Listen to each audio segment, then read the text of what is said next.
ঠান্ডা আহিলে আমি খুব ভাল পাওঁ নহয় জানো তো কথা ঠান্ডাত কিছুমান বেমাৰ আমাক সহজে এটাক কৰিব পাৰে আপোনালোকে জানেনে বাৰু মই জানো আপোনালোকে জানে কাৰণ বহু ৰোগী আছে আমাৰ মাজত যিবিলাক ৰোগীৰ ঠান্ডা দিনত ৰোগবিলাক বাঢ়ি যায় কিন্তু গৰম দিনত তেওঁলোকে আৰু ভাল হৈ যায় তো কথা হ'ল ঠান্ডা দিনত আমাৰ কিছুমান এনেকুৱা ৰোগ আহিব পাৰে যিবিলাক ৰোগ গৰম দিনত খুব কম দেখা যায় তো ঠান্ডা দিন হলে আমি কি কোনবিলাক ৰোগ আমাৰ শৰীৰত আহিব পাৰে বা কোনবিলাক বেমাৰৰ পৰা আমি নিজকে সাৱধানে ৰাখিব লাগিব তাৰে বিষয়ে আজি আপোনালোকক মই কম সো আহক আজি ভিডিওটো আপোনালোকক মই ঠান্ডা দিনত হোৱা কিছুমান ৰোগৰ বিষয়ে কম তো আপোনালোকে যদি ভিডিওটো শেষলৈকে চাই তেনেহলে ঠান্ডা দিনত কেনেকুৱা বেমাৰ আমাৰ শৰীৰত সহজে হ'ব পাৰে আপোনালোকে গোটেইখিনি গম পাব আৰু সেইখিনিৰ পৰা আমি হাত সাৰিবৰ কাৰণে কি কৰিব লাগিব তাৰে বিষয়ে আজি এই ভিডিওটোত আপোনালোকৰ মাজত মই আনিম নমস্কাৰ মই ডক্টৰ হিমাংশু বৈশ্য যদি কাৰোবাৰ ৰেসপিৰেটৰি ডিসঅৰ্ডাৰ আছে মানে হাঁপানি বেমাৰ যেটো লাংছৰ লগত জড়িত কিছুমান বেমাৰ যদি আছে তেনেকুৱা ৰোগী সকলৰ কাৰণে এই ঠান্ডা দিন কেটা খুব এটা ভাল নহয় তেওঁলোকে সাৱধানে থাকিব লাগিব আদাৰৱাইজ কি হ'ব তেওঁলোকৰ এই বেমাৰটো বাঢ়ি যাব পাৰে ঠান্ডাৰ কাৰণে লগতে কিছুমান এলাৰ্জিক ডিজিজ যেনেকৈ আপোনাৰ কোল্ড এলাৰ্জি বুলি ক'ব পাৰো কিছুমান ডাষ্ট এলাৰ্জি থাকে ঠান্ডাত ডাষ্ট এলাৰ্জি থকা মানুহজনৰ এই এলাৰ্জিটো বহুত বাঢ়ি যোৱা চান্স থাকে কোল্ড এলাৰ্জি বিলাকৰটো এলাৰ্জি বাঢ়িব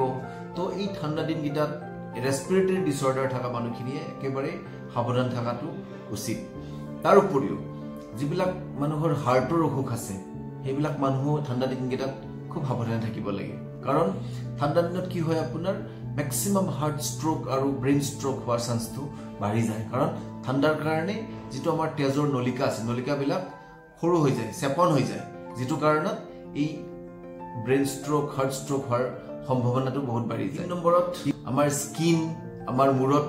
বহুত বেছি উখি এনে ধৰণৰ প্ৰবলেম বিলাক আহে স্কিন বিলাক ড্ৰাই হৈ যায় স্কিন বিলাক ড্ৰাই হোৱাৰ ফলত স্কিন পুৰা ফাটি যায় তাৰ উপৰিও মূৰত উখিটো বাঢ়ি যায়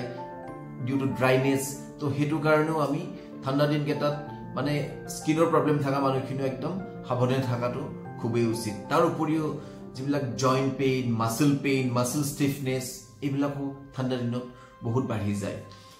আৰু যিবিলাক মানুহৰ কিছুমান প্ৰি এক্সিস্টিং ডিজিজ আছে যেনেকে হাই প্ৰেছাৰ ডায়াবেটিস ৰেসপিৰেটৰি ডিসঅৰ্ডাৰ যিবিলাক হাঁপানি বেমাৰ তাৰ উপৰিও আপোনাৰ হাৰ্টৰ বেমাৰ স্কিনৰ বেমাৰ এই এনেকুৱা যিবিলাক বেমাৰী আছে তো এই বেমাৰী বিলাকে সদায় সাৱধান থাকিব লাগে এই ঠান্ডা দিন কেটাত আৰু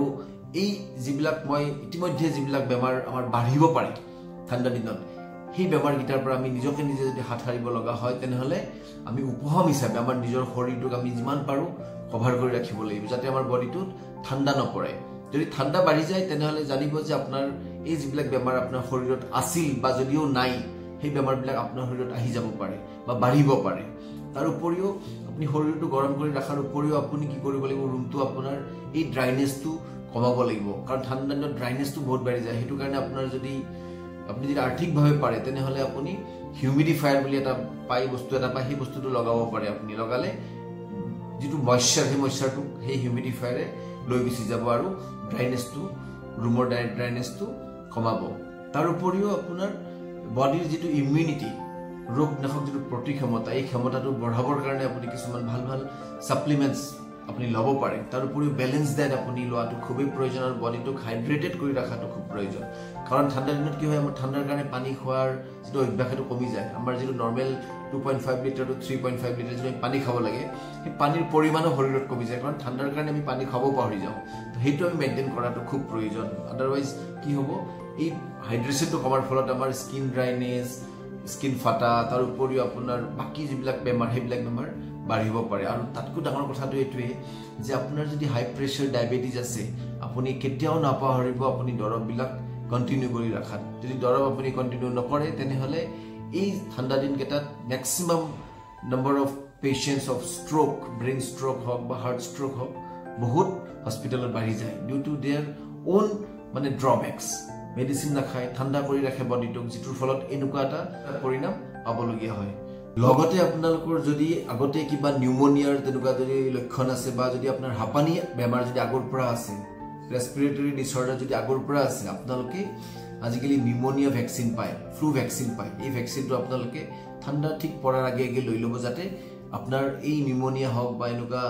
ৰেসপিৰেটৰি ডিসঅৰ্ডাৰ যাতে আপোনালোকে ভুগিব লগা নহয় এইটো এটা ইম্পৰ্টেন্ট ভ্যাকচিন যেটো আমি লৈ কিনে নিজকে নিজে ঠাণ্ডাৰ পৰা এটলিষ্ট ৰেসপিৰেটৰি ডিসঅৰ্ডাৰৰ পৰা আমি বাচিব পাৰো তো কথা হল আজি এই যেটো ভিডিও আপোনালোকৰ মাজত আনিলো মই ভাবো আপোনালোকে ভিডিওটো চাই খুব ভাল পালে যদি ভাল লাগিছে ভিডিওটো আপোনালোকে লাইক কৰিব শেয়াৰ কৰিব আৰু ঠাণ্ডা দিনত হবলগীয়া যিবিলাক বেমাৰ আপোনাৰ যদিও আগতে সেই বেমাৰটো নাই আপোনাৰ শৰীৰত যে বেমাৰটো হ'ব পাৰে যদি আপুনি শৰীৰক ঠাণ্ডা কৰি ৰাখে এটলিষ্ট আপোনালোকে আইডিয়াটো পালে আৰু যদি ভিডিওটো চাই ভাল লাগিছে আপোনালোকে শেয়াৰ কৰিব আৰু মোৰ চেনেলটো আজি যদি সাবস্ক্ৰাইব কৰা নাই সাবস্ক্ৰাইব কৰিব থ্যাংক ইউ ভেৰি মাচ